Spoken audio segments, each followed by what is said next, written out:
What's up, guys? Welcome back. If you can tell, I got a nice little sunburn going on. Got to spend a lot of time outside yesterday playing some soccer.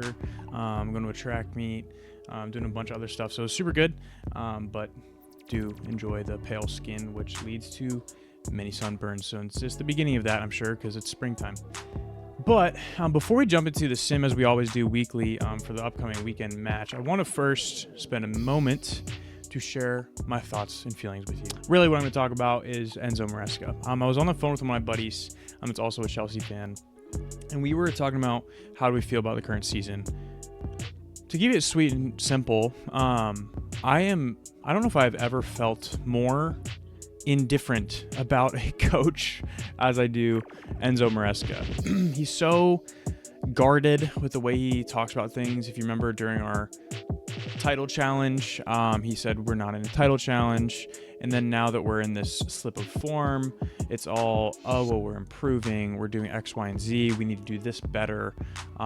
He isn't one to exactly come out and say things that would possibly be controversial, unless that means slightly digging at the fans and things like that. And his football, you can see, is he wants to have control, which you understand why. He wants to have control of the ball. There's more longevity to teams that have control of the ball, that don't run this kind of smash and grab kind of football. But it's boring. It's really boring. And one thing that cures boredom is winning. So ultimately, if we become a winning team with boring football, no one's going to complain. However, right now we're not a winning team, and we're boring. So that's why everybody's obviously up in arms, which I totally understand. And everybody's entitled to their opinion. That's kind of the fun thing about sports. There isn't really necessarily complete right and wrong in sports. There's more opinions, which can be fun because that's not necessarily the case in real life. But here's my opinion. I'm not sold on him whatsoever. Not sold on Enzo Maresca at all. However, I'm also completely not sold on the idea of continuing to every year fire a coach before 12 months are out.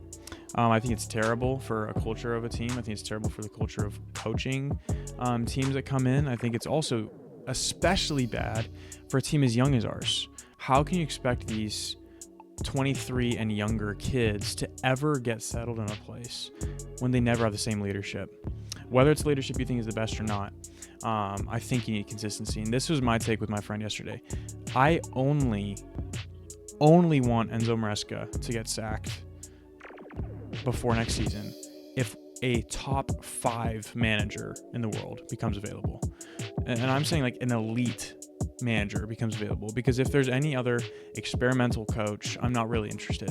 If I'm being honest, I don't even know if I'd want a Xabi Alonso, because yes, he's been great at Bayer Leverkusen. I'm aware of that, he's won there, but he's still a very young coach. He's, to an extent, in my opinion, still unproven.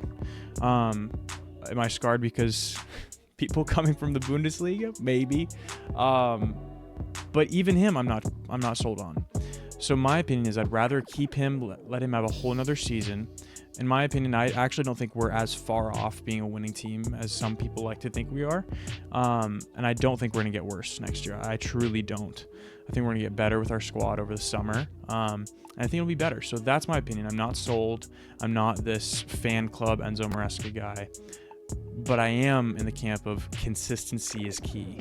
And I think for a team like his as well, I think that's definitely true. So that's my personal opinion, but let's go ahead and hop into a few thoughts I have about the upcoming match on this Sunday.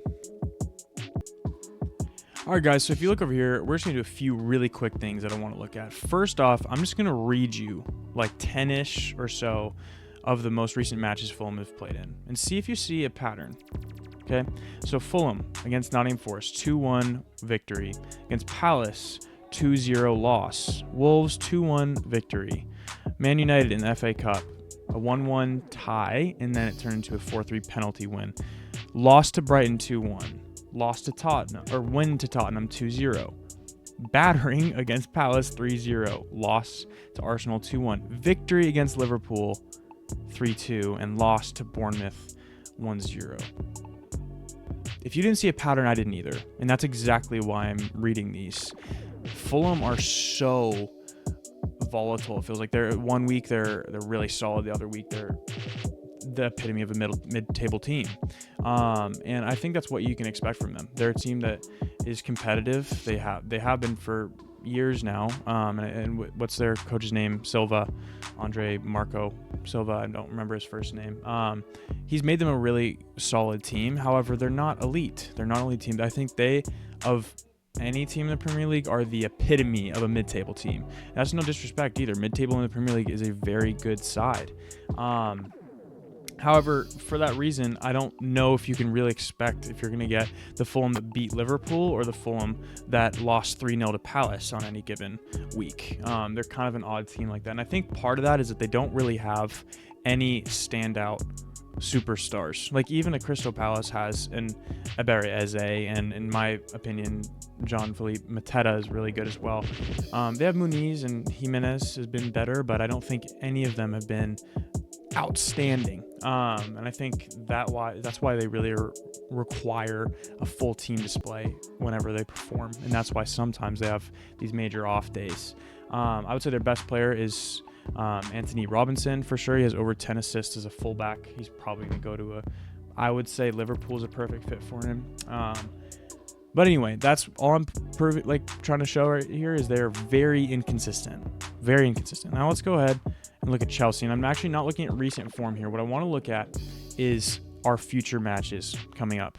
Because I want us to see something that's really interesting about what is happening this weekend. And what that is, I think this match and then the next match next Saturday are vital, foundational for the end result of this season. So our last matches in the Premier League, I'm just reading those. Fulham, Everton, Liverpool, Newcastle, Man United, and Nottingham Forest.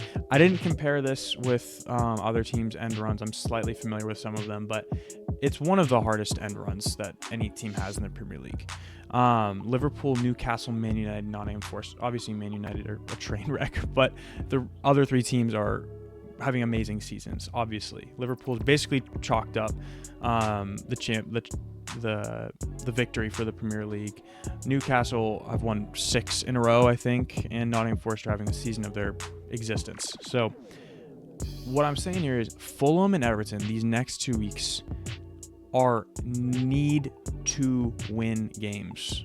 If we don't win, it's a little bit of a train wreck. If we don't win those games, we aren't just out of Champions League, we could possibly find ourselves out of Europa League as well.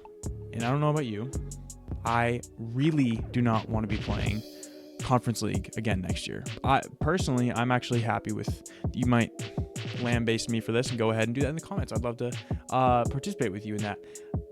I don't think it'd be the end of the world if we don't get Champions League. I know financially it's a big deal, but in a maturity sense with our team, I think we are more ready for Europa League than we are Champions League. And I think that step up could actually be really good for our young players. So anyways, I don't think that'd be the end of the world, but it would be the end of the world if we got out of the Europa League. There's 2 ways we can do that, of course, both the Conference League and qualifying for it.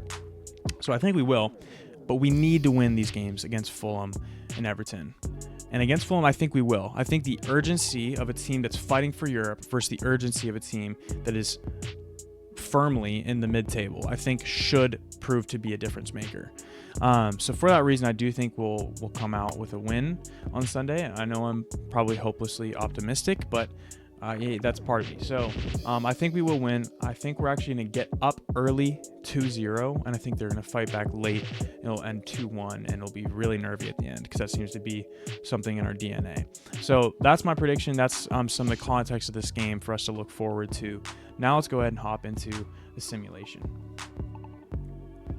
All right, guys, so here we are. We're back in FC 25 manager mode, where, again, we just kind of hop into the game as it is happening. This is live.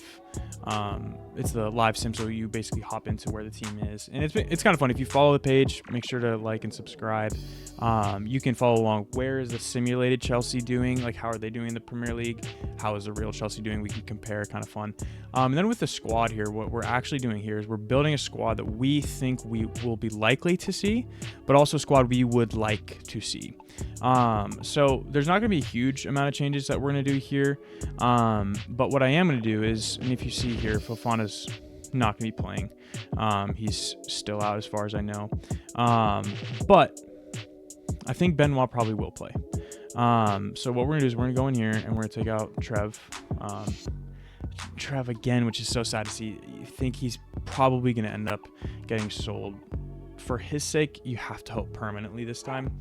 And then at the right back position, Gusto, I'm a big fan of his, but I'm a bigger fan of Reece James. And here's my take, guys, real fast. This is one thing I completely disagree with Enzo Maresca on. Every coach that's ever coached Reece James, apart from his one little loan spell at Wigan, views him as a right back. Why is that? It's because he's one of the best right backs in the world when he's healthy. I know when that healthy is an enormous asterisk, but still, it's still the case. When he is healthy, when he's playing, which seemingly he's healthy right now, he is, in my opinion, top 3, maybe top 2 right backs in the world. So he has to play right back. I'm tired of him, in my opinion, being kind of wasted in that deep midfield position like we watched against Legia Warsaw, which was just not a fun game to watch, except for Cuckoo adding to his score tie, which is fun. So anyway, that's going to be the back line.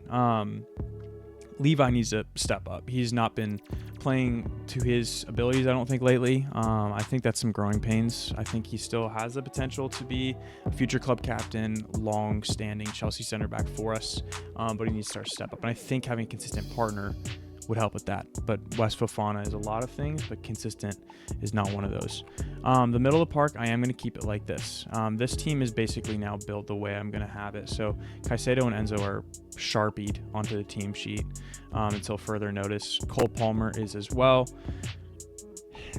Are we concerned about him? I'm choosing not to be. Let's put it that way.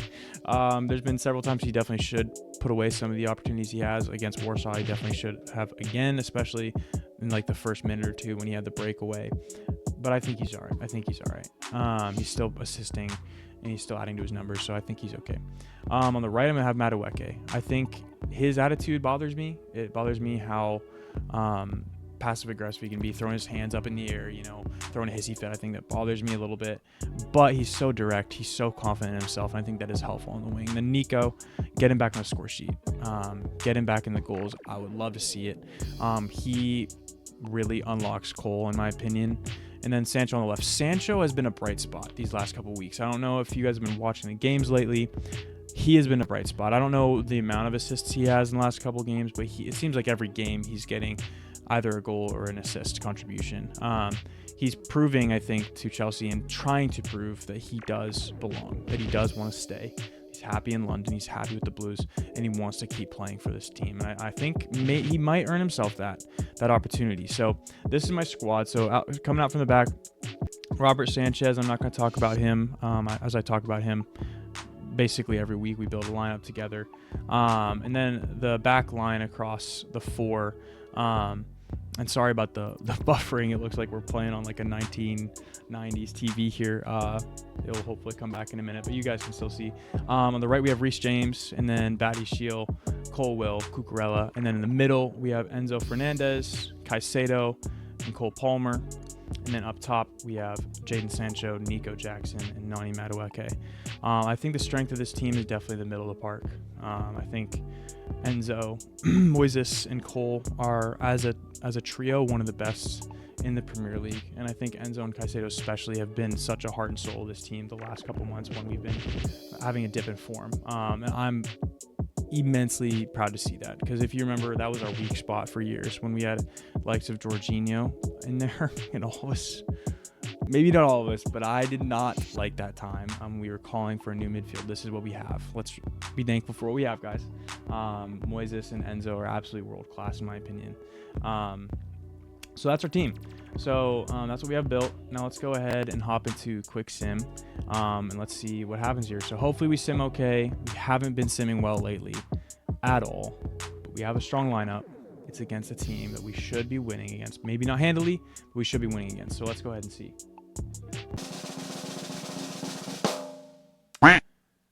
And we lose 3-2. Guys, it's like every week we build a lineup, we get hyped up, maybe not too hyped up now, and then we go in and this happens. It's so terrible.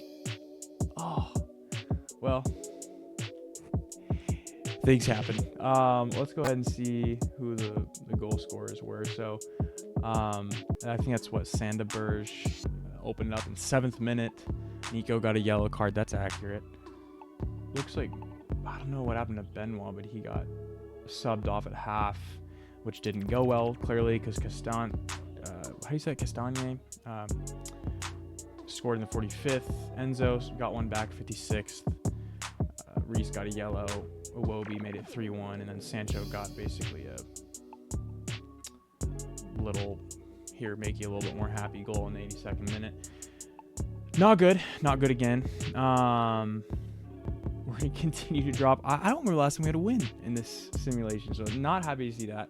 Our worst performer was Sanchez with a 5.2, Reese with a 4.8. After all I was saying, that's tough to see.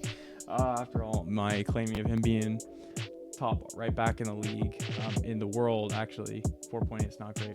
Top performer was Jaden, Cole, Enzo. Not a good game. So 3-2 loss. You hate to see it, actually. But before we dwell on that too much, let's go ahead and wrap up this video and get ready for the weekend. All right, guys, so that's going to be it for our video today. Another disappointing result, but honestly, we're getting used to that as Chelsea fans, aren't we? But the good news is we can do that together. We can commiserate together as much as we need week to week, and honestly, still top of the table, top half of the table, I should say. And we can keep looking forward to games. So let's hope this game on Easter goes well. I won't be able to watch as I'll be at church on that morning, but I will be following along later. And then next week, we look forward to simming and previewing the game against Everton. So let's continue to support our Blues, and I'll see you guys next week.